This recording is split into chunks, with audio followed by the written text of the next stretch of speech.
I was an inquisitive kid. I asked a lot of questions, like, do I have to go to school? And? Can I stay up past my bedtime? And of course, are we there yet? And just for the record, those answers were yes, no, and no. But here I am, years later, on this podcast, still asking questions. Although the kind of questions we're asking are not, can we buy a monkey? No. Instead, we're asking things like, will you really get in trouble if you rip the tag off a mattress? Why are hot dogs usually sold in packs of 10, while hot dog buns are 8 to a pack? Or what's the origin of the phrase, hair of the dog? I mean, what does dog fur have to do with a hangover? Well, if you've always wondered about that kind of stuff too, then you're in the right place. And just to let you know, if the question is, can I get an official Red Ryder carbine action 200 shot range model air rifle? The answer will always be, you'll shoot your eye out. And with that, welcome to the podcast. It's the Always Wondered podcast. Hi, I'm Rick Peterson. Thanks for joining us. You know, there's nothing more aggravating than being stuck at a traffic signal. There you are, sitting at the intersection of Come On, Let's Go Boulevard and Why Is This Light So Long Avenue? Well, while you're at that light, staring at it, just willing it to change, have you always wondered why traffic signals are red, yellow, and green? That's a really good question. I mean, they could be any color. Why not plaid? Oh, I love plaid. So buckle up. We're about to take a ride through the colorful story of traffic lights. As the automobile was introduced, cities were suddenly inundated. Cars were now competing with trolleys, horses, wagons, bicycles. It was a mess. Okay, that might be a bit of an exaggeration, but you get the idea. And all that congestion led to the traffic light. For the record, the very first traffic light was installed in 1868 in Parliament Square in London. The lamps were powered by gas, but the experiment was short-lived when the traffic light, well, how do we put this? Well, it exploded. Yeah, you hate when that happens.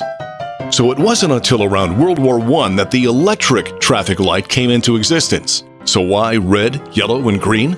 Well, for a long time, red has been associated with blood, bullfighting, spilled wine on your carpet, and of course, danger. Danger, Will Robinson. Yeah, I'm pretty sure his hair was colored red. Plus, out of all of the colors on the spectrum, red has the longest wavelength. That means red scatters less in the atmosphere and can be seen over long distances and through inclement weather. So red was the logical choice to warn someone to stop. So what about green? Traffic signals have their roots in train signaling. Early trains used white as a signal to proceed, but at night, white was easy to confuse with stars and lanterns, so they switched to green. And unlike red, green is associated with calmness and safety. It's not that easy being green. Right, and Kermit too. So that makes green a natural choice to mean, it's all cool, go for it. Now on to yellow. Technically, it's amber. No, I stand corrected. But let's face it, drivers are pretty unpredictable. And the earliest red and green traffic lights left no room for error. So a third color was added as a precaution. Yellow, amber, was a relatively easy color for our eyes to see, and we react to it quickly. So it made a great choice to say, look out, caution. It was by the mid-1930s that the government standardized traffic signals, officially declaring them the same color as bell peppers. Or something like that. And incidentally, the order was also determined too. Red on top, then amber, then green. That way, even those who may be colorblind can also maneuver the intersection safely. So to recap... Red light stop, green light go, yellow light go, very fast.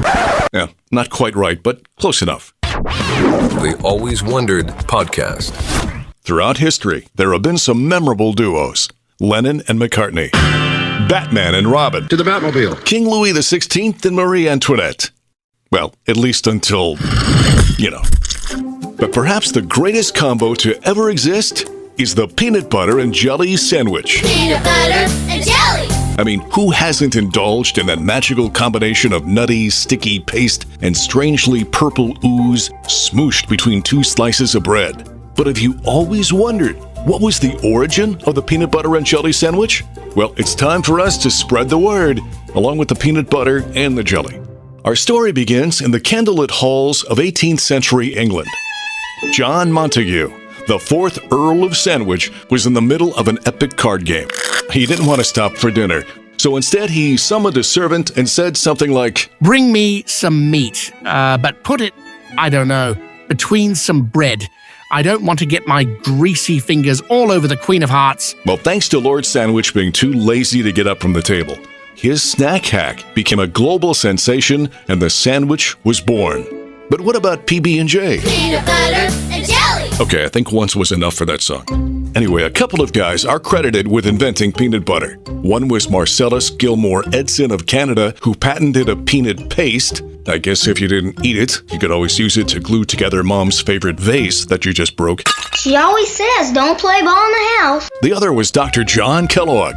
Yep, the same guy that would eventually give us breakfast flakes. They're great! So by the Great Depression, families had discovered peanut butter as a satisfying, high-protein, affordable meal. As nourishing as it is delicious. So now, on to the jelly. Some form of jelly has been around since the Middle Ages, but it was in 1917 that a guy by the name of Thomas Welch, yeah, you know him from Welch's grape juice fame. Yes, sir, a glass of Welch's grape juice. Coming up. He secured a patent for pureeing grapes and turning them into jelly on a mass scale.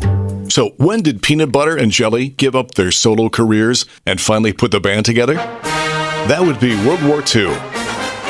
The U.S. Army gave soldiers peanut butter, jelly, and bread in their rations because it was cheap, packed with calories, and required zero culinary skill to assemble. That's what you call a winning military strategy. And after the war, soldiers came home to ticker tape parades, still craving that sweet, nutty taste of Allied victory.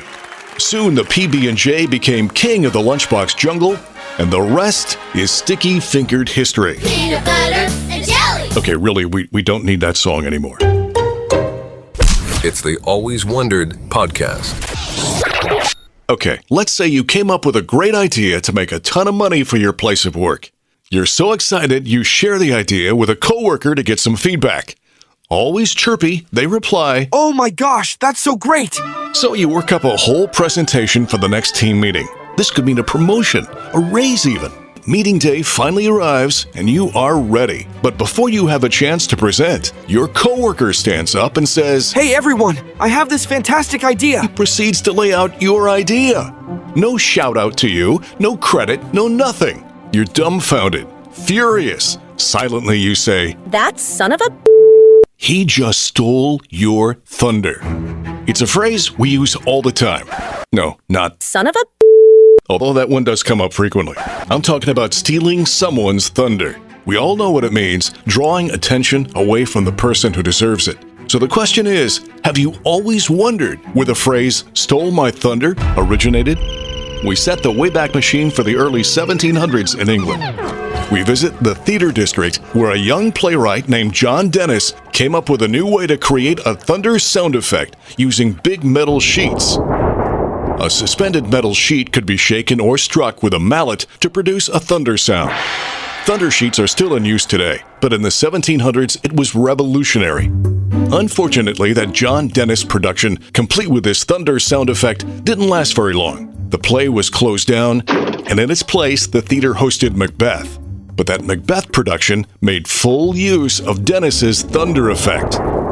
That didn't sit too well with the young Dennis. His exact words are lost to time, but upon discovering what happened, he allegedly said something like, They will not have my play, yet they steal my thunder. As incredible as it sounds, the story must have been well known in certain London circles, because it actually did get alluded to in various printed works in the 1700s. So on the sliding truth scale, we'll give this one a probable. But of course, if you have any other thoughts, we'd love to hear them. And don't worry, you won't be stealing our thunder. The Always Wondered podcast. Well, that's going to do it for this episode. Keep in mind, new episodes drop every Friday. And if you enjoy the podcast, we hope you tell a friend or family member and let them join in too. And now, as always, we leave you with one to ponder. Have you always wondered why your fingertips get all wrinkly when you go swimming? I promise we'll dive into that one on a future episode. Until then, I'm Rick Peterson. Thanks for listening. The Always Wondered Podcast. If you like what you hear, please subscribe, leave a 5-star rating, and a review. Listen on Apple Podcasts, Spotify, or wherever you pod. Feel free to offer suggestions for future topics or simply reach out to alwayswonderedpodcast@gmail.com.